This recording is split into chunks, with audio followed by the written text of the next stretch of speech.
Okay, so moving on to the three root poisons, which is extremely it's a good one. The three root poisons. A mind that cannot remain in the fundamental ground of awareness is continuously shifting and creating judgments of liking, disliking, or neutrality. This path of division is the way the mind works. Why are we so distracted? From morning to night, the body is moving, speech is moving, mind is moving, and that constant movement creates action. How many of these actions of body, spirit, and mind are based on sanity, generosity, compassion, and tolerance?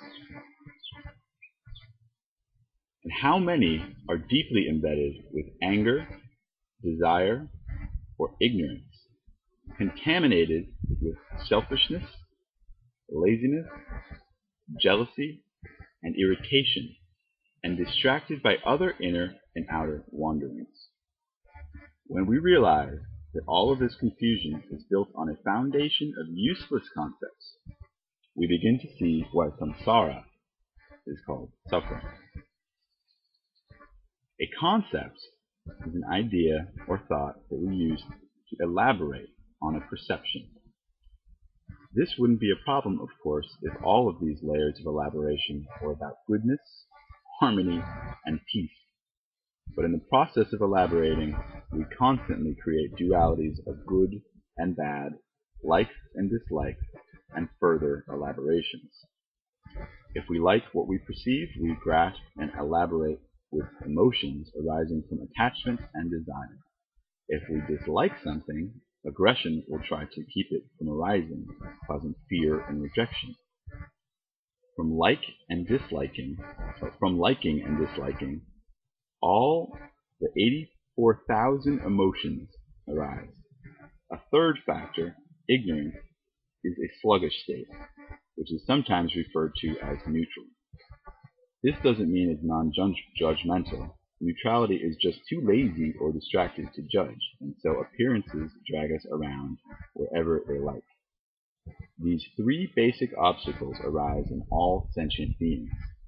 They are known as the three root poisons: desire, or attachment, anger, or aggression, and the poison of ignorance, which constantly creates solidity and form. Having succumbed to non-awareness, we just use them to solidify our concepts through elaboration. There's nothing particularly Buddhist or spiritual about seeing these three basic emotions as poisons. Not only do they not bring us any happiness, they are fully capable of destroying our sanity. And as useless as these emotions are, we constantly succumb to them. Let's say Christine, well, she says Christine, is sitting in front of me. How would we elaborate on Christine? I like Christine. I don't know who Christine is. Christine is asking or answering a question. All of these concepts make Christine more and more solid. In the beginning, it's just Christine, and then it's a specific someone doing something specific. Christine becomes bigger and bigger and more real, and soon everyone knows about Christine. A moment ago, there was no Christine for us, and now she fills our mind and everything is about the concept Christine. This is how we solidify concepts through elaboration, again and again. What is Christine's true nature, free from all elaborations? What is it about Christine that we could all appreciate as it is without layers of fabrication? When we look beyond useless judgments based on appearances, we become inseparable from the absolute truth of the fundamental ground. On this basic ground of goodness, we can establish and realize the whole Buddhist path. When the mind shifts away from the ground of awareness into interpretations based on the three root poisons, it becomes the fertile ground for the karmic seeds already sown there.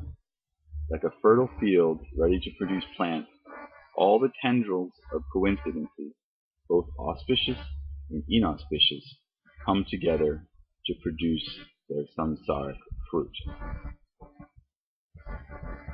So,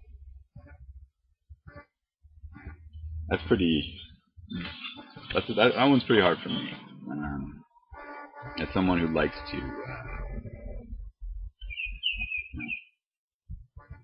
live and chase synchronicity. It makes me kind of think about the root. I think it's important to just remember the root of all these things and try to help yourself be balanced when chasing rabbits. So whatever anybody else thinks will be great. The next one is a flower in space, and I think that will be the last one for today. It was a lot already, but we're only maybe halfway through or a third through the introduction.